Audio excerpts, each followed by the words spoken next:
Recently, I stumbled on something very fascinating relating to candida, and I want to share this with you.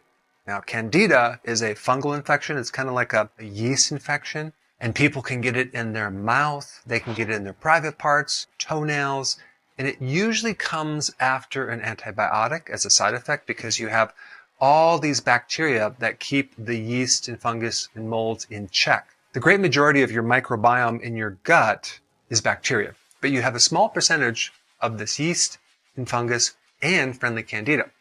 So everything is in balance.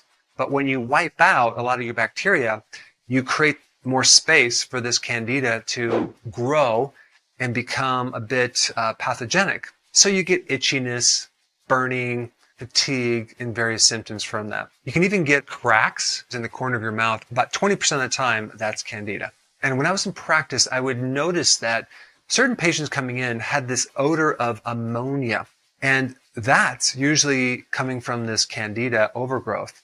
It'll change your pH, okay?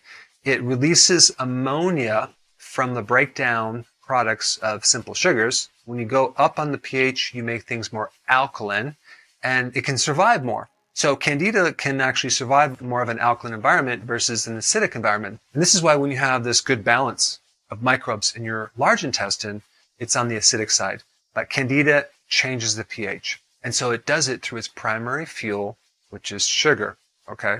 I'm going to come back to that at the end, but I want to share something very interesting. There's other conditions that lower your immune system that cause this overgrowth as well. HIV or AIDS, if you have an organ transplant, if you were on prednisone, like steroids, if you're pregnant, or if you eat a lot of sugar, especially fructose. All of them either create or have at the same time a vitamin D deficiency. So when I was looking at vitamin D, I noticed that it had an antifungal property. And when I looked into it a little bit more, I found out it's a really good, effective, broad spectrum antimicrobial. Now, probably because it really helps build up your immune system, your defenses, and all of those items I mentioned really have an effect on the immune system. If you have candida, there's 3 things you need to do.